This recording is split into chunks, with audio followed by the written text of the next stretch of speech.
Yan, good afternoon po. Um, Ngayon po ay araw na naman ng Huwebes at muli makakarinig tayo ng salita ng Diyos na kanyang inihanda para sa ating lahat upang ating ah, maranasan at mapag-aralan ang mga salita ng Diyos na nais niya na ipahayag sa atin. At simulan po natin ang ating pag-aaral sa pamamagitan ng pananalangin. Yes, oh God. Hallelujah. Hallelujah. O Lord, maraming salamat, Panginoon, sa oras na ito, Panginoon, na itinalaga mo, Panginoon, upang muli, Panginoon, O God, kami ay makalapit sa iyong harapan, Panginoon, at, O God, kami ay magpasakop sa iyo, Panginoon. Gamitin mo kami, Panginoon, upang maging daluyan ng iyong salita, Panginoon. Gamitin mo, O God, ang pagkakataong ito, Panginoon, upang muli, Panginoon, O God, kayo ay maparangalan namin, Panginoon, O God, sa pamamagitan ng aming pag-aaral ng iyong salita, Panginoon, sa pamamagitan ng aming pagpupuri sa iyo, Panginoon, sa pamamagitan ng aming pagpapakumbaba sa iyong harapan, Panginoon. Lord, narito po ako sa iyong harapan ngayon, nagpapakumbaba, lumalapit, Panginoon, linisin mo po ako, Panginoon, Lord God, itago mo ako sa iyong likuran, kayo ang magsalita sa pamamagitan ko, Panginoon, O God. Ako'y kagamitan mo lamang, Panginoon, O God, na handang magpagamit sa iyo, Panginoon. Maraming salamat, Panginoon. Dalangin ko po, Panginoon, O God, na maihayag ang iyong kalooban, ang iyong kaharian, ang iyong kapangyarihan sa aming kalagitnaan. Salamat po. Ito po ang aming dalangin. In Jesus' mighty name, Amen. Hallelujah. Ayan, good afternoon po sa ating lahat. Ngayon po ay araw ng Huwebes at buwan ng October, kaya tayo ay nakikibahagi sa isang buwang anibersaryo ng ating May, ng ating Jesus Reigns Ministries. Around the world, tayo yung lahat ay naka-focus ngayon sa ating pag-aaral, sa ating salita ng Diyos na ang ating team ngayong buwan na ito ay ang His Kingdom Come. Ngayon po sa ating pag-aaral, ang pamagat po ng ating pag-aaralan ay ang ating kingdom identity. Ano ba ang ating identity sa harapan ng Panginoon? Ginagamit ba natin yung ating identity bilang isang mananampalataya, bilang isang tumanggap, bilang isang mga anak ng Diyos na tinawag ng Diyos, pinili ng Diyos upang gamitin niya, upang maging daluyan ng kanyang salita, upang maging kagamit-gamit sa kanyang harapan, sa kanyang kaharian. Tayo po ay mga anak ng Diyos na pinili niya upang gamitin niya sa kanyang kaharian, upang maipahayag ang kanyang salita. Kaya nararapat lamang po na dapat alam natin ang ating identity, ang ating pagkakakilanlan, kung sino tayo, kung ano ba tayo, kung ano ang dapat nating maging kalagayan dito sa sanlibutan. Bilang mga mananampalataya ng ating Panginoong Hesus, bilang mga tinawag ng Diyos upang kanyang mga manggagawa. Kaya ngayon po ay pag-aaralan natin ang ating kingdom identity. At dito po sa Matthew 6:33, sinasabi sa atin ng Panginoon dito na ngunit pag sumikita ninyo ng higit sa lahat ang pagharian kayo ng Diyos at mamuhay ng ayon sa kanyang kalooban. Ang nais ng Diyos sa atin ay unahin natin ang kanyang kaharian. But seek first His kingdom in His righteousness. Subalit, ang nangyayari po, ang hinahanap lang natin, ang pinag-uukulan natin ng pansin, kadalasan, kaya tayo nananalangin, ang inihingi lamang natin, ang hinihintay natin, yung ipagkakaloob niya ang lahat ng ating kailangan. Hindi natin binibigyan ng halaga yung pagkatawag sa atin ng Panginoon, yung dapat nating gawin. Yung dapat na identity natin, kung sino tayo, kung ano tayo sa harapan ng Diyos, sa kaharian ng Diyos. Na, di ba ang sabi niya, seek first His kingdom. Seek first. Unahin natin yung kaharian ng Diyos. Ang hanapin muna natin. Kung papaano tayo makakapamuhay sa kanyang kaharian. At kung papaano tayo magiging isang tunay na anak ng Diyos, nakalugod-lugod sa kanyang harapan, hindi katitisuran ng sanlibutan. Dahil ang Diyos ay nilikha tayo na pantay-pantay sa kanyang harapan. Tayo'y mga anak ng Diyos, tayo'y pantay-pantay sa kanyang paningin. Hindi dahil tagaturo ka, dahil mayaman ka, dahil maganda ka, naiiba ka sa harapan ng Diyos. Tayo ay pantay-pantay. Tayo ay mga anak ng Diyos na kanyang tinawag upang gamitin niya at maging manggagawa sa kanyang kaharian. At sa pamamagitan ng ating pagsunod sa ating Panginoon, doon pa lamang natin mararanasan, doon pa lamang niya ibibigay sa atin at ipagkakaloob niya ang lahat ng kailangan ninyo. At wag po tayong mag-alala, wag tayong mag-doubt, wag nating babaliwalain, wag nating ilalagay sa ikalawang pwesto lamang ang ating pananampalataya sa Panginoon, ang ating pagsunod sa utos sa atin ng Panginoon, dahil sinabi ng Panginoon, ang utos niya sa atin, unahin muna natin ang kanyang kaharian at ang kanyang kalooban, saka pa lamang niya ibibigay ang ating mga pangangailangan na walang kahirap-hirap, walang sagabal, dahil ang Diyos ang magkakaloob, dahil ang Diyos ang may-ari ng lahat. Kaya dapat alam natin kung sino tayo sa kanyang harapan. Dapat alam natin ang ating pagkakakilanlan bilang isang mga anak ng Diyos, bilang mga isang tinawag ng Diyos, kung sino tayo sa kaharian ng Diyos. At dito po sa Matthew 18 verse 1 to 3, nang sandaling iyo'y lumapit kay Jesus ang mga alagad at nagtanong, sino po ang pinakadakila sa kaharian ng langit? Verse 2. Tinawag ni Jesus ang isang bata, pinatayo sa harapan nila. Verse 3. At sinabi, tandaan ninyo to, kapag hindi kayo nagbago at tumulad sa mga bata, hindi kayo mabibilang sa mga pinaghaharian ng Diyos. Ngayon pa lamang po, habang umuulan, habang pinagbubulay-bulayan ko itong salita ng Diyos, habang yung record ko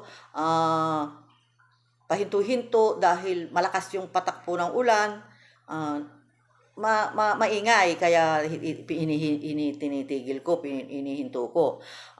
Kaya doon, habang hininto ko, pinasok sa kaisipan ko ng Panginoon na itong salita niyang ito na ito sa verse 3, at sinabi ni Jesus, tandaan ninyo ito, kapag hindi kayo nagbago at tumulad sa mga bata, hindi kayo mabibilang sa mga pinaghaharian ng Diyos. Paano po ba ang nais ng Diyos na maging pamumuhay natin? Tulad ng isang bata na doon ko na ang isang bata hindi siya namomroblema ng sanlibutan, hindi niya alam yung mga nangyayari ng sanlibutan, hindi siya kabahagi, hindi tulad ngayon na 'di ba nalalapit na naman yung halalan, yung mga mababasa mo sa Facebook na ganun, yung mga balita tungkol sa mga kakandidato na yung mundo parang nagkakagulo na naman yung Pilipinas, nagkakalituhan na naman yung mga tao, ang iniisip kung sino ang iboboto, sino ba ang karapat-dapat na maging presidente, sino ba ang karapat-dapat na manungkulan. Subalit ang isang bata hindi sila nagugulo sa mga ganoong bagay. Kaya ang nais ng Diyos, maging tulad tayo ng isang bata na hindi tayo apektado ng mga nangyayari sa sanlibutan. Isang bata na kapag inutusan ng kanilang magulang ay agad na sumusunod at may takot sa kanilang magulang. Ang isang bata ay bagamat minsan yung inuutos ng magulang, sa tingin ng bata hindi niya kaya. Pero alam niya, hindi siya nagrereklamo kasi alam niya na sa inuutos sa kanya ng kanyang magulang, kaya ng kanyang tatay, o kaya kanyang nanay, tutulungan siya. Hindi man niya kaya, pero kaya ng magulang niya. Halimbawa, yung may nasa mataas, isang pinapakuha sa kanya sa isang mataas na lugar, hindi niya kayang abutin yun. Subalit, yung alam niya na yung tatay niya nandyan sa tabi niya na umuutos sa kanya na bagamat hindi niya kayang abutin yung iniuutos sa kanya na ipinapakuha sa kanya, kaya siyang buhatin ng kanyang tatay upang makuha niya yun, maabot niya yun. Parang tayo ngayon, kaya doon naisip ko na ipinapasok sa isip ko ng Panginoon dahil yung mga nga namin na ngayong pandemic dito sa ating, di ba nilalakaran natin ngayong month of October, magsisimula na tayo na naman sa DNG, sa panibagong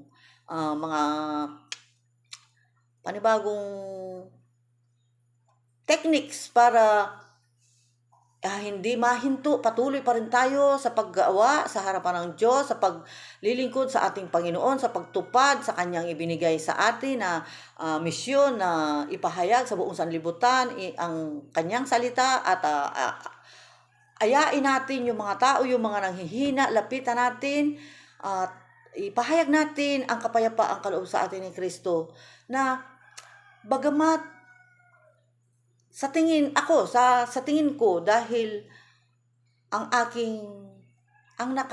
talaga sa akin ng mga disciples ay kung sa sariling kakayahan ko talagang hindi ko kaya dahil alam niyo po ang aking mga disciples mga businesswoman sila. Kaya di ba alam naman natin yung mga businesswoman, napaka-busy nila sa kanilang mga business. Pero, sila ang ibinigay sa akin ng Panginoong Diyos upang aking pangalagaan, upang i-guide sila para magamit ng Panginoon sa kanyang kaharian. Kaya, doon ko na unawaan na doon sa sinabi ng Panginoon na tumulad kayo sa isang bata, na ang paghaharian ng Diyos, ang makakarating sa kaharian ng Diyos ay yung may mga pusong tulad ng isang bata na sumusunod sa Panginoon, hindi nagrereklamo, kundi alam nila na hindi man nila kaya, pero ang Diyos na umuutos sa kanila, ang Diyos na nagsugo sa kanila ay kayang-kaya. Walang imposible sa Diyos. Walang hindi pwedeng gawin ng Diyos. At sinabi na naman ng Panginoon na ang una lang natin gagawin, sumunod lang tayo. Ang nais lamang niya, yung puso natin na maging masunurin. At pag sumunod tayo at yung kalooban niya, ang pinaghari natin sa ating mga puso, ano man ang ating hilingin ay kanyang ipagkakaloob. Yung lahat ng kailangan natin, imposible sa paningin natin, hindi mangyayari sa paningin natin. Pero sa paningin ng Diyos, walang imposible, walang mahirap para sa Diyos. Kaya pag nagtiwala tayo sa Diyos, alam natin na ang Diyos ang gagawa sa pamamagitan natin upang maihayag ang kanyang kapangyarihan sa ating kalagitnaan. Upang yung mga businesswoman na yun na alam ko na busy sila sa kanilang mga business at maunawaan nila, ma-share ko sa kanila na pag inuna nila ang utos ng Panginoon sa kanila, walang mahirap sa kanilang negosyo. Hindi magiging mahirap ang pagpasok ng mga customers nila. Dahil ang Diyos ang magdadala ng customer para sa kanila.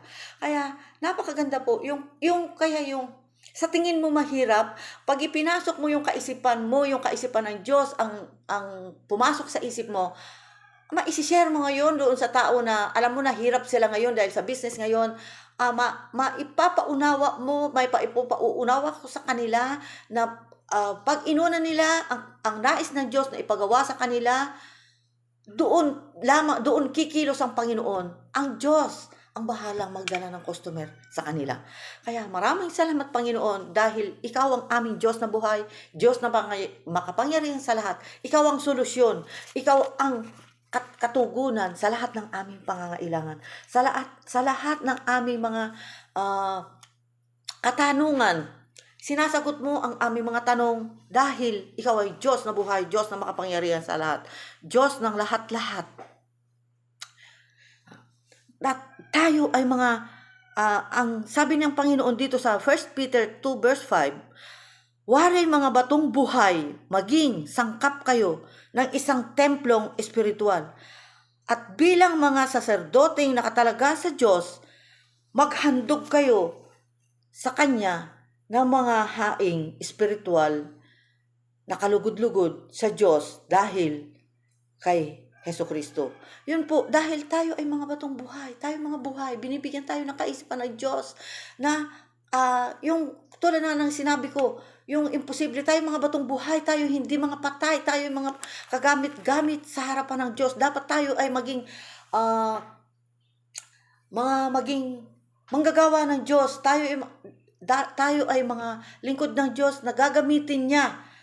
Mga kapaki-pakinabang, hindi hadlang kung businesswoman ka man, kung wala ka mang pinag-aralan, kung mahirap ka man, kung saang lugar ka tinawag ng Diyos, gamitin mo yung kakayahan mo, kung anong kakayahan meron ka, yun ang gamitin mo at yun ang maging dahilan kung papaano ka magamit ng Panginoon para sa ikakalawak ng Kanyang kaharian. Ang napakabuti po ng Panginoon, napakadakila ng Panginoon dahil sa gitna ng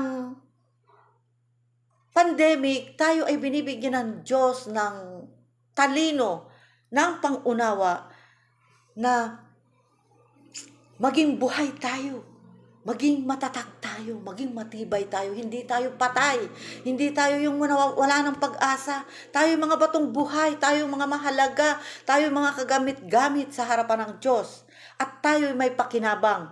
At dahil buhay ka, tulad ng batong buhay, dahil hawak tayo ng Panginoon, ang Diyos ang magkakari sa puso natin, kaya walang imposible, walang hindi tayo kayang gawin sa harapan ng Diyos. Napakabuti po ng Panginoon at salamat sa Panginoon dahil ang mahirap sa tingin natin ay napakadali lamang pala ng solusyon sa harapan ng Panginoon. At yung iniisip ko, matagal ko nang iniisip na sabi ko, papaano para sa sarili mo. Pero sa Diyos, pag lumapit ka sa Diyos, ipinagkatiwala mo sa Diyos, walang mahirap para sa Panginoon. Ang lahat ay may solusyon. Dahil, yun na nga, ang sabi ng Panginoon, seek first His kingdom in His righteousness. In all these things will be added unto you. Kapag inuna natin ang Panginoon, ang Kanyang katwiran, yung inuutos niya sa atin, kahit na mahirap, kahit walang customer na lumalapit sa atin, pag inuna natin ang kalooban ng Diyos, inuna natin yung utos ng Diyos, doon pa lamang pala papasok yung mga customers na ibibigay sa atin, yung mga kailangan natin, ibibigay ng Diyos. Yung mga hinihiling natin, ibibigay sa atin ng Diyos upang matugunan yung ating mga pangangailangan pisikal dito sa mundo habang tayo ay naririto pa. Kaya maraming salamat at dahil napakabuti ng Diyos para sa atin. At kaya po, mayroon tatlong identities tayo na ibinigay ng Diyos para na maging tayo, kingdom identities natin sa Kanyang kaharian. Ang number one na identity natin, everyone in the kingdom is royal. Tayo pala sa kingdom ng Diyos, tayo ay mga royal blood dahil tayo ay mga pinili ng Diyos, tayo ay mga anak ng Diyos, tayo ay mga dugong bughaw. Kaya,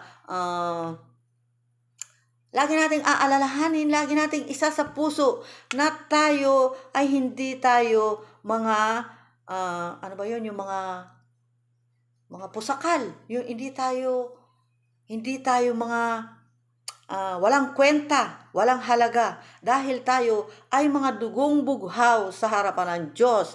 Tayo ay makapangyarihan at tayo ay mga mahalaga dahil tayo ay mga royal blood. Tayo ay mga dugong bughaw sa harapan ng Diyos. Pwedeng makapangyarihan ka, pwede kang makapagpagaling ng may sakit. Pwede kang makapagbahagi ng salita ng Diyos na pwede mo ma-encourage, pwede mo mabigyan ng maengganyo ang isang tao na wala ng pag-asa. Pwede mo siyang encourage na lumapit sila sa ating Diyos na buhay, sa ating Ama na nasa langit upang maranasan nila ang ating nararanasan kung paano ang mamuhay bilang isang anak ng Diyos, bilang isang mga tagalangit, mga mamamayan ng langit na nakikipamayan lamang dito sa sanlibutan. Mga anak ng Diyos na may mga dignidad, may mga halaga, hindi patapon.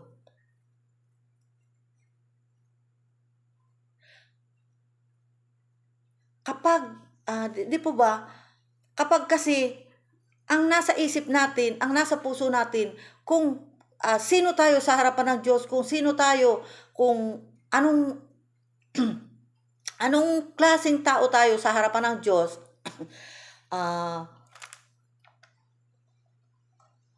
hindi ka na malilito, hindi mo na iuukol ang iyong sarili kung paano ka magpakayaman dito sa sanlibutan. Dahil alam mo na anak ka ng Diyos. Alam mo yung identity mo. Kaya alam mo na yung lahat-lahat na nakakatukso sa ating kaisipan, nakakatukso sa ating paningin ay lampas-lampasan lang sa ating paningin, lampas-lampasan lang sa ating kaisipan yung mga bagay na para sa sanlibutan lamang. Dahil yung mata natin, yung paningin natin, yung kaisipan natin ay nakafocus sa ating identity bilang isang anak ng Diyos, bilang isang tagapagmana ng kaharian ng langit, bilang isang mga anak ng Diyos na ang lahat ng nakikita natin ay dito lamang sa sanlibutan yan. Subalit ang pinagsisikapan natin, ang pinagsisikapan natin na mangyari sa atin, na maging pamumuhay natin ay yung mga makalangit na bagay. Dahil yung mga makalangit na bagay ay hindi sila nasisira, hindi sila mawawala, at hindi sila mauubos. At sila ay narito sa ating mga puso. Ang mga pinapahalaga natin, yung mga bagay na kayamanan sa kalangitan, dahil tayo ay mga tagalangit. Yung mga mamanahin natin ay nasa langit. Yung mga mamanahin natin, ano ba ang langit? Ano ba ang langit? Ano ba ang kaharian ng Diyos? Ano ba ang ibig sabihin ng kaharian ng Diyos? Ano ba ang ibig sabihin ng kayamanan sa kaharian ng Diyos? Ang kayamanan sa kaharian ng Diyos, yung kayamanang nasa puso mo. Dahil kung ang Diyos ang naghahari sa puso natin, ang kayamanan natin ay ang ating Panginoong Hesus na nasa puso natin. Kaya hindi tayo naliligalig, hindi tayo nalulungkot, hindi tayo nakikipagkumpara kung ano ang mayroon yung mga taga-sanlibutan. Dahil tayo ay mga tagalangit. Ang kaharian ng langit ang nasa puso natin. Dahil yun ang sabi na nasa lupa tayo, pero nasa heaven na tayo. Nasa kaharian na tayo ng Diyos. Kasi nga, yung kaharian ng Diyos ay nasa puso natin. Naghahari siya sa puso natin. Kaya hindi tayo nalulungkot, hindi tayo apektado kung ano man ang nangyayari ng sanlibutan. Dahil yung focus natin, nakafocus tayo kung paano lumawak yung kaharian ng Diyos dito sa sanlibutan. Ang focus natin ay naghahari doon sa isip ng Diyos na inilalagay niya sa ating mga kaisipan. Na yun ang pamana sa atin ng Diyos habang tayo ay narito sa sanlibutan. Na ipinapasa niya sa atin yung kanyang kaisipan. Anak, huwag kang malungkot. Anak, huwag kang magulumihanan. Dahil ang lahat ng tao, mahirap man mayaman, ang lahat yan ay may katapusan. Lahat sila mamamatay. Lahat sila haharap sa akin. Kaya maging panatag ka. Di ba? Yung lahat ng kinakain natin, nawawala din naman yan. Yung lahat ng kinakain natin, nawawala, natatapon. Pag inilabas natin, mabaho na silang lahat. Kinain mo lang siya ng masarap. Pare-pareho lang siya pag lumabas. Pag naging dumi na sila. Kaya, wag natin kainggitan yung mga yumayaman dito sa sanlibutan. Ang mahalaga, magpakayaman tayo sa kaharian ng Diyos, sa harapan ng Diyos. Kaya dito sa Luke, at kaya ito pong pangalawa, everyone in the kingdom will inherit. Yun nga, tayo ay tagapagmana. Mamanahin natin yung kaharian ng Diyos. Mamanahin natin yung pag-ibig ng Diyos. Yung kapayapaan ng Diyos na ibibigay niya sa atin. Na dito lamang natin matatagpuan sa ating mga puso't kaisipan. Yung kapayapaan, yun ang tunay na kayamanan. Yun ang tunay na pagkahari ng Diyos sa bawat isa anak ng Diyos na nagpapasakop sa Kanya at nagtitiwala sa Kanya. At dito po sa Luke 12 verse 31, kaya't higit sa lahat, pag sumakita ninyo, pagharian kayo ng Diyos at ipagkakaloob niya ang kinakailangan ninyo. Ipagkakaloob ng Diyos ang kinakailangan natin. Pag sumakita natin na higit sa lahat, ang pagharian tayo ng Diyos. Dahil kung ang Diyos ang naghahari sa puso at isipan mo, hindi ang naghahari sa puso mo at isipan mo yung mga bagay na sa sanlibutan. Hindi yung kayamanan ng sanlibutan, kundi yung kayamanan ng langit. Ano ba ang kayamanan ng langit? Yung kayamanan ng langit, yung makapag-share ka ng Word of God, yung pag sumakitan mo na kung paano ka magiging kagamit-gamit sa kaharian ng Diyos habang narito ka sa sanlibutan, kung paano mo maibabahagi yung salita ng Diyos, yung kapayapaan na nararanasan mo, yung kaligayahan na nararanasan mo sa piling ng Diyos. Dahil hindi ka basta-basta, ikaw ay royal blood. Ikaw ay maharlika sa paningin ng Diyos. Dahil ikaw ay anak ng Diyos, ikaw ay kalugod-lugod sa Diyos. Kaya ingatan po natin ang ating identity bilang mga anak ng Diyos. Wag tayo dapat maging katitisuran ng sanlibutan. Makita sa atin sa gitna ng sitwasyon ngayon, makita sa atin yung kapayapaan, yung kapanatagan, yung direksyon ng ating pamumuhay bilang mga isang anak ng Diyos. At ito po sa pangatlo, itong last ng ating pag-aaralan, ito ay everyone in the kingdom is a priest. Lahat po pala tayo sa kaharian ng Diyos ay mga priest. Tayo ay mga saserdote ng Diyos. Ano ba ang trabaho ng mga saserdote? Tayo ay mga tagapagturo, tayo ay mga tagapagpahayag ng salita ng Diyos. Kaya, every leader is a priest of God, ready to sacrifice to God.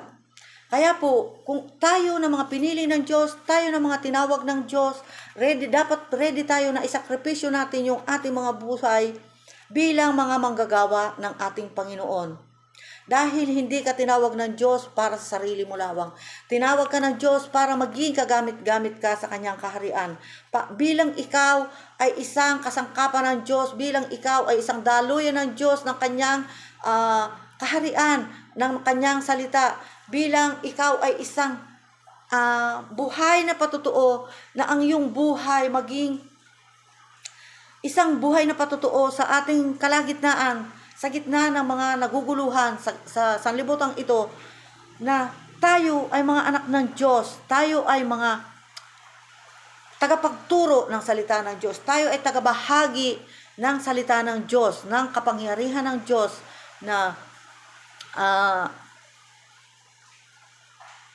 hindi ka pala basta-basta, hindi pala ako basta-basta, ay hindi na ako dapat malungkot. Hindi ako dapat mawala ng pag-asa dahil ako isang anak ng Diyos na pinili niya upang gamitin niya. Kaya huwag kang mag-alala kung hindi ka man nag-aral, kung hindi ka man marunong mag-English. Tulad ko, hindi ako marunong mag-English pero hindi naman Amerikano ang makakarinig ng aking salita, kundi mga Pilipino rin na katulad ko.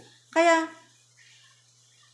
mahalin mo nga ang sarili mong salita dahil yun ang ibinigay sa'yo ng Diyos. Kung saan ka nga iniligay ng Diyos, kung ano ibinigay sa'yo, yun ang kaya mong abutin. Doon ka gagamitin ng Panginoon. Kung saan yung kakayahan mo, yun ang nais ng Diyos na gamitin mo. Kaya, wag po tayong mawawala ng tiwala sa ating sarili. Dahil hindi tayo gumagawa para sa sarili natin. Tayo ay gumagawa na kasama natin ng Diyos. Tayo ay ginagamit lang ng Diyos. Tayo ay mga daluyan lamang ng kanyang salita. Tayo ay mga tinawag ng Diyos bilang, kabilang, mabilang sa kanyang mga pinaghaharian. Diba? Napakapalad natin. Ako na lang sa sarili ko. Napakapalad ko. Dahil sa kabila ng sitwasyon ng buhay ko, pinili ako ng Diyos upang gamitin niya, upang maging daluyan ng kanyang salita, upang maging kagamit-gamit sa kanyang harapan, at upang maranasan ko ang pag-ibig niya na hindi ko kayang ipahayag ng aking isip, hindi kayang ipahayag ng aking bibig ang kapayapaang ibinibigay sa akin ng Diyos na narito, nakapanahan sa aking puso. Kaya nagpapasalamat ako sa Diyos dahil isa ako sa mga pinili niya, isa ako sa tinawag niya upang maging gamitin niya sa kanyang kaharian, upang bilang isang anak ng Diyos, bilang isang tinawag ng Diyos. Kaya po, huwag na nating maliitin ang ating sarili. Pinili tayo ng Diyos. Kaya tayo ay kanyang mga anak na minamahal. Sa pamamagitan ng ating Panginoong Hesus, ginaguide tayo ng ating Panginoong Hesus. Binigyan tayo ng example ng Diyos sa pamamagitan ng ating Panginoong Hesus kung paano ang kanyang kaisang-isang anak ay binaba niya sa lupa upang maging example natin kung paano tayo magagamit ng Diyos, kung paano tayo maging daluyan ng kanyang salita sa pamamagitan ng salitang iniwan sa atin ng ating Panginoong Hesus upang ipagpatuloy natin, upang isakripisyo natin, ialay natin ang ating mga buhay sa Panginoon. Dahil ang pag-aalay ng buhay ng sarili sa Panginoon ay hindi isang sakripisyo na mahirap. Yun ay sakripisyo na napakasarap. Dahil kapag nakapasok ka na sa kaharian ng Diyos, oo, mahirap ang pumasok sa kaharian ng Diyos. Pero once na nakapasok ka na sa kaharian ng Diyos, yun ang pinakatunay na tagumpay. Yun ay pinakatunay na kayamanan. Dahil kapag nakapasok ang puso mo at ang isipan mo sa kaharian ng Diyos, nakalampas ka na sa mga testing ng sanlibutan, nakalampas ka na sa mga tukso ng sanlibutan. Lampas ka na doon. Hindi ka na natutukso ng sanlibutan, kundi yung puso mo, yung isipan mo, nakafocus lamang doon sa mga bagay na makalangit. Yung sarili mo, yung isip mo, nakafocus ka kung paano mo mabibigyan karangalan ang Panginoon. Kung paano mo gagampanan ang pagkatawag sa iyo ng Panginoon. Kaya, salamat sa Panginoon dahil tayo ay mga binigyan ng Panginoon ng kanya-kanyang duty, ng kanya-kanyang mga tungkulin, ng kanya-kanyang mga obligasyon, kung ano ba, alin ba sa kanyang mga trabaho ang ibinigay sa iyo. Yun ay dapat mong pagyamanin. Kaya lang, ang tanong, nakakapag-report ba tayo sa Panginoon sa mga gawain na ibinigay sa atin, ng pinagkaloob sa atin ng Panginoon? Katulad ko, nung magpasa ako, isurrender ko ang buhay ko sa Panginoon, ang nakipag-bargain ako sa Panginoon, ang sabi ko sa Panginoon, Lord, gamitin mo ako, pero ayokong, wag mo akong gagamitin sa pamamagitan ng pagtuturo dahil wala akong pinag-aralan, wala akong alam, hindi ako marunong. Kaya, yung mga matatalino, yung mga nakapag-aral, sila na lamang ang gamitin mo. Sabi ko, gamitin mo ako kahit nasaan, wag lang sa pagtuturo. Pero, ang Diyos ay makapangyarihan sa lahat. Ang Diyos ang may-hari sa atin. Ang Diyos ay buhay. At ang Diyos ang nagsugo sa atin. Kaya ang Diyos din ang may karapatan kung saan niya tayo gagamitin. Kaya salamat sa Panginoon. Ayaw ko man noon, pero sinabi ng Panginoon sa akin, ako ang tumawag sa iyo, hindi ikaw ang tumawag sa akin. Kaya tinawag kita, kung saan kita ilalagay, pinili kita, sumunod ka lamang. Ako ang bahala sa iyo. Basta't ang mahalaga lamang, ang kailangan ko lang, yung pusong masunurin, hindi yung pusong masuwayin. Hindi yung pusong nagtitiwala sa sarili nilang kakayahan. Ang gusto ko, ang nais ko para sa inyo, ay sumunod kayo sa akin. Ako ang gagawa, ako ang maghahari sa iyong puso, at ako ang bahala sa inyo. Basta't susunod ka lang. Kaya yun po, maraming salamat sa Panginoon dahil patuloy pa rin siyang naghahari sa aking puso. Patuloy niya akong ginagamit kahit na yun nga, hindi ako marunong sa mga, hindi ako nag-aral, hindi ako hindi ako isang taong sa tingin ng sanlibutan ay kagamit-gamit. Pero naniniwala ako na ang Diyos na tumawag sa akin, siya ang Diyos na makapangyarihan sa lahat. Siya ang Diyos na tumawag sa akin. At ang alam ko lamang, ako'y taus-pusong sumusunod at naglilingkod sa Diyos na buhay. Dahil alam ko na ang Diyos na pinaglilingkuran ko, ang Diyos na sinusundan ko, ang Diyos na tinanggap ko sa aking puso't isipan ay Diyos na makapangyarihan sa lahat. Siya ang Diyos na nakakaloob ng lahat-lahat ng mga pangangailangan ko at ng aking buong sambahayan. Kaya yung, praise God, yung imposible para sa amin ay nagiging, yung mga imposible para sa amin ay nagiging posible dahil sa kapangyarihan ng Diyos na sumasa amin. Kaya salamat sa Panginoon. Anong klaseng pamumuhay man meron ka, anong klase mang buhay meron ka, hindi yan ang question, hindi yan ang itinatanong ng Diyos sa iyo. Ang nais ng Diyos sa iyo, sumunod ka lang sa Kanya. Dahil kapag sumunod ka, doon din niya isusunod, doon kanya gagantimpalaan. Dahil, di ba, ang magulang pag natutuwa sa kanyang anak, ay ginagantimpalaan niya ang kanyang anak na sumusunod sa kanya. At hindi mo man alam, minsan nakikita mo na lamang, ibinibigay sa iyo ng magulang, inaabot sa iyo na yung hindi mo sukat akalain na yung tinitingnan-tingnan mo lang na parang imposible na magkaroon ka ng ganung bagay, yung imposible na ma-enjoy mo yung ganung bagay na mga sanlibutan, matatagpuan nito dito sa sanlibutan, na-enjoy natin, ibinibigay sa atin ng Diyos, nararanasan natin, kasi nire-reward ng Diyos yung mga tapat na sumusunod sa Kanya, yung mga tapat na anak niya na nagpapagamit sa Kanya.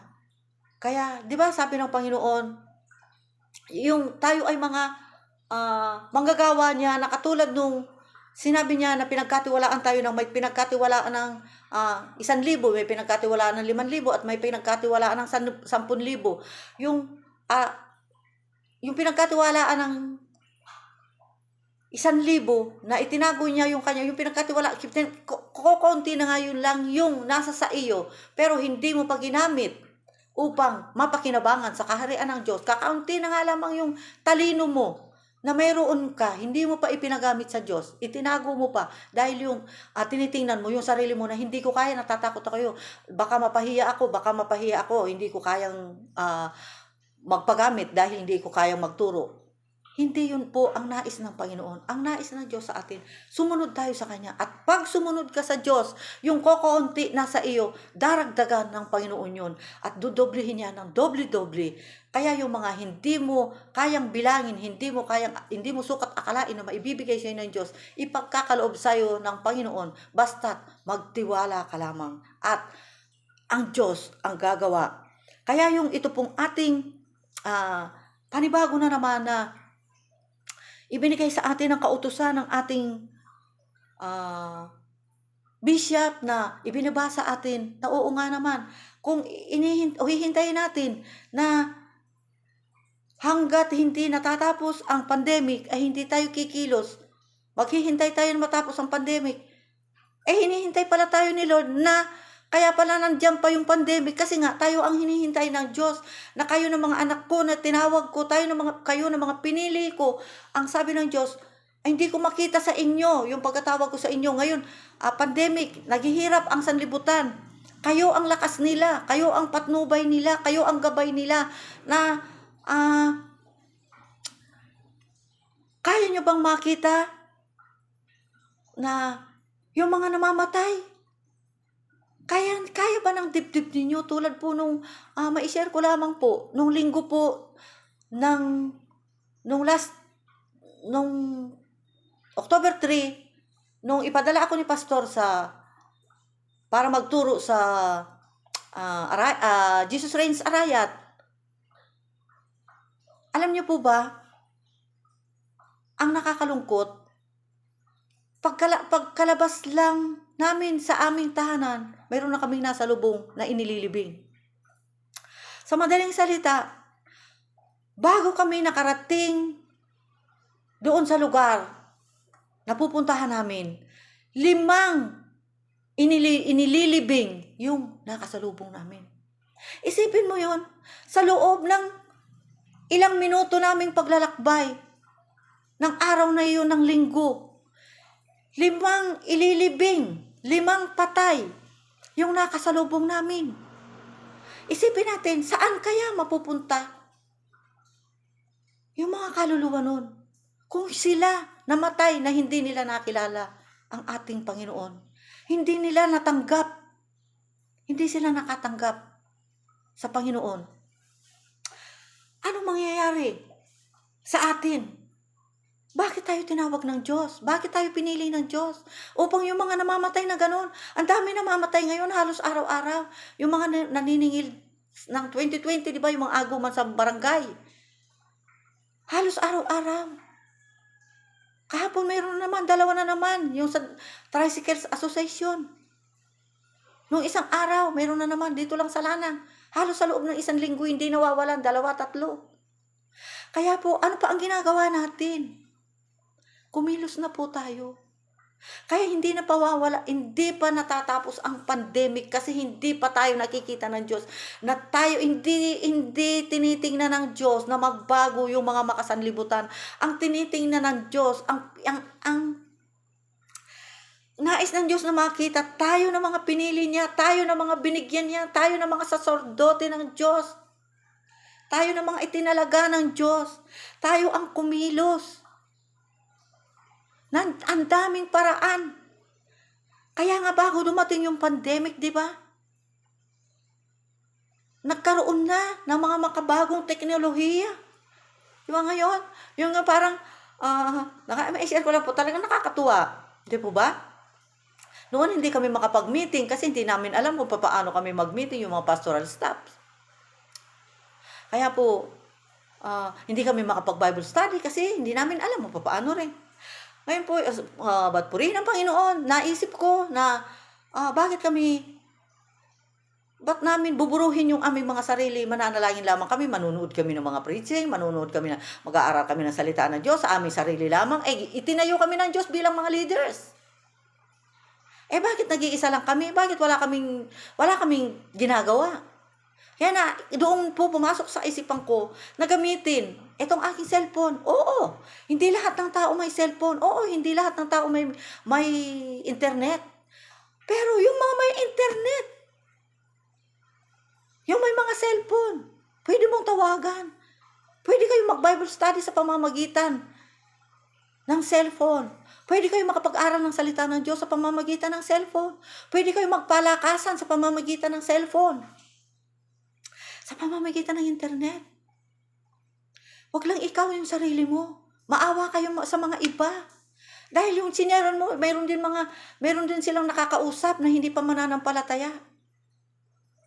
Yung mga nakikinig sa'yo, mayroon siyang mga kamag-anak, kapamilya na hindi pa mananampalataya. Dahil pandemic, walang mga trabaho yung tao, nasa bahay sila. Pagkakataon natin, na isa lang yung nakakontak mo, pero nakakarinig sila. Habang nagba-Bible study kayo, yung mga kasama nila sa bahay, hindi nila maiwasan, maririnig rin nila yung pinag-uusapan ninyo, yung pinag-aaralan ninyo. Tulad po natin, tulad namin. Dahil dito sa DNG, nakakapag-meeting na kami na naman ngayon through internet, through Zoom. Na tuwang-tuwa nga po kami ni Ate Weng dahil hindi namin alam, Pastora Weng, kung paano namin gagamitin. Basta try lang. Hanggang dahil si Pastora Weng, nakadata lang siya, mahina yung signal niya, hindi siya nakapasok. Pero ako nakapasok, kaya share kami. Di po ba? Ang sarap kaya na nakakapag-bonding kayo uli dahil sa pamamagitan ng social media, dahil sa pamamagitan ng mga teknolohiya na ibinigay sa atin ng Diyos, na mga inuna na ng Diyos, ibinigay na niya na kailangan natin gamitin, kailangan natin pakinabangan upang maipahayag ang kanyang kaharian, upang lumawak ang kanyang kaharian. Kaya salamat sa Panginoon. Tunay na napakabuti ng Diyos na dakila sa lahat. Kaya tayo ay mga anak ng Diyos na pinili niya upang pagharian niya, upang mamuhay ayon sa kanyang kalooban. Dahil ito po ang ating last verse ay sa Revelation 5 verse 10. Ang sinasabi ng Panginoon dito, ginawa mo silang isang liping maharlika at mga saserdote para maglingkod sa ating Diyos. Ito po ang sabi sa atin ng Panginoong Yesus. Ginawa tayong mga saserdote, mga maharlika, mga dugong bughaw. Yung mga dugo nating makasalanan, inalis, pinalitan ng Diyos, nilinis sa pamamagitan ng kanyang banal na dugo upang maging dugong bughaw, upang maging kadugo tayo ni Kristo, upang maging kagamit-gamit tayo sa kaharian ng Diyos, upang tayo ay maghari sa lupa. Ginawa mo silang isang liping maharlika at mga saserdote para maglingkod sa ating Diyos at sila'y maghahari sa lupa. Pababayaan na lamang po ba natin na ang patuloy na naghahari sa lupa, ang patuloy na namamayani ay yung mga hari ng sanlibutan? Magtatago lamang po ba tayo dahil pandemic? Sinabi ng Diyos, tayo ay mga tinawag. Sila'y maghahari sa lupa upang ipahayag natin ang salita ng Diyos. Sa kabila ng mga iba't ibang klase ng paghihirap dito sa sanlibutan, binigyan tayo ng karapatan ng Diyos. Binigyan tayo ng dugong bughaw, dugong maharlika, mga lahing makalangit, mga pusong pinalitan ng Diyos, yung mga puso nating nagmamahal ng sanlibutan, pinalitan ng Diyos ng mga pusong nagmamahal ng kalangitan, na ang puso natin nakafocus, nakatuon lamang sa mga bagay na nakakalugod sa Diyos, mga bagay na nakakaluwalhati sa Diyos, mga bagay na panlangit. Kaya po, ini-encourage ko po tayong lahat, magpagamit po tayo. Walang imposible, walang mahirap, basta't ang gawin lamang po natin, ang isaisip natin, yung isip natin na dati ang iniisip natin yung sarili natin, ginagamit natin yung sarili natin, isipan na hindi natin kaya. Dahil nagtitiwala tayo sa sarili natin. Ang gamitin natin ngayon, yung kakayahan ng Diyos, yung kapangyarihan ng Diyos, yung hindi natin kaya, ay kaya ng Diyos. Kaya po, salamat sa Panginoon, salamat na naman sa araw na ito na ibinigay ng Diyos upang magamit niya tayo, upang maipahayag ang kanyang kaharian, ang kanyang paghahari sa ating mga puso. Ang kaharian ng Diyos ay makapasok sa bawat puso ng isang tao, isang Kristiyano, upang maghari, upang maihayag ang salita ng Diyos, upang ang Diyos ay matupad ang kanyang kalooban sa bawat isa sa atin. Salamat sa Panginoon dahil ang kaharian ng Diyos, ang kingdom ng Diyos ay nasa ating mga puso na. Huwag na nating hanapin pa, huwag nating hintayin dumating ang kaharian ng Diyos, huwag nating hintayin kung kailan darating ang ating Panginoong Hesus. Dahil kapag ang Panginoong Hesus ay nasa puso mo na, ang kaharian ng Diyos ay nasa sa atin na. Kaya maraming salamat sa araw na ito. Maraming salamat sa salita ng Diyos na ibinigay niya sa atin sa pamamagitan ko, na ang sabi ng Diyos, anak, nasa sa inyo na, nasa iyo na ang aking kaharian, nasa puso mo, nananahan. Kapag ako ay nananahan sa puso mo, wala ka nang hahanapin pa. Huwag mo nang hintayin dumating yung paghahari ko, dahil naghahari na. Ngayon pa lamang, naghahari na ako sa puso mo. Yung lahat ng kabigatan mo, lahat ng problema mo, yung lahat ng suliranin mo na para dito lamang sa sanlibutan, ay papalitan ko ng pag-asa, ng pag-ibig na nanggagaling lamang sa akin. Ikaw na Diyos na buhay, Diyos na kapangyarihan sa lahat, Lord. Salamat, Panginoon, O God. O God, sa salita mo sa amin, sa araw na ito, O God, na ginamit mo po, Panginoon. Ginamit mo ako upang maging daluyan na iyong kapahayagan, Panginoon. O God, na hallelujah, yung paghahari mo ay narito na, Panginoon. Oh God, kaya lamang hinihintay namin na hindi namin maranasan kasi hindi namin binubuksan ang aming mga puso't kaisipan. Hinihintay lamang namin lagi ang iyong paghahari kung kailan ka darating. Hindi namin nauunawaan na ikaw ay naghahari na nga, na sinabi mo kung nasaan ang aming puso ay naroon ka. Kaya Lord, ang puso namin ay nakapanahan sa iyo, Panginoon, sa pamamagitan ng aming Panginoong Hesus Kristo. Tinatanggap ka namin sa aming mga puso, Panginoon. Ikaw na ang maghari. Palitan mo yung mga puso namin naguguluhan, yung mga puso namin na problema. Palitan mo ng pusong tapat, pusong ang iniisip lamang ang paghahari mo sa aming buhay, Panginoon. Ang puso namin, oh God, na hindi namin kaya ang isang bagay, ang isang, oh God, sitwasyon na kinahihinatnan, dinadaanan ng aming mga kapatid, sino man sa kasalukuyan sa aming mga kapatid, ang mga nahihirapan, nalulumbay, nalulungkot, nagugulumihanan, Panginoon. Oh God, hallelujah. Oh God, sa pamamagitan ko, Panginoon, ako'y namamagitan sa kanila, Panginoon. Oh God, nabuksan mo ang kanilang mga puso't kaisipan, Panginoon. Oh God, papasukin nila, oh God, kayo sa kanilang mga puso, Panginoon. Palitan mo, Panginoon, oh God, ng kapayapaan, yung mga kagulumihanan, yung mga, oh God, hallelujah, ng mga bagay na, yung mga kaisipan, Panginoon, na hindi namin kaya. Subalit, kaya mo, Panginoon, bubuhatin mo kami, Panginoon. Oh God, hallelujah. Yung mga hindi namin kayang abutin, para kami mga bata, Panginoon, oh God, na walang iniisip, kundi, oh God, yung tulad ng isang bata, hindi nila pinanghahawakan ang kakayahan nila, tulad ng mga bata na naghihintay lamang, Panginoon, oh God, ng utos mo, Panginoon, at sumusunod, Panginoon, sa utos mo, Panginoon, ng buong puso, ng buong isipan, Panginoon, ng buong lakas, Panginoon. Yung lakas mo ang ibibigay mo sa bawat isa sa amin. Itong trabaho ito na ibinigay mo, itong DNG, Panginoon, palawagin mo, Panginoon, ang aming mga kaisipan, Panginoon, ang aming karunungan sa pamamagitan mo, Panginoon, oh God. Gamitin mo kami, Panginoon, upang maging daluyan, Panginoon, oh God, ng iyong mga salita, Panginoon, oh God.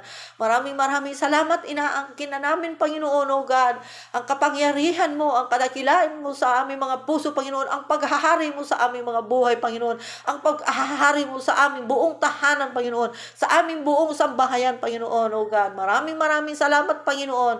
Kayo ang madakila, kayo ang mapapurihan, Panginoon, oh God. Maluwalhati ka, Panginoon, sa pamamagitan ng aming Panginoong Hesus Kristo. Ito po ang aming dalangin. Amen and amen. Hallelujah.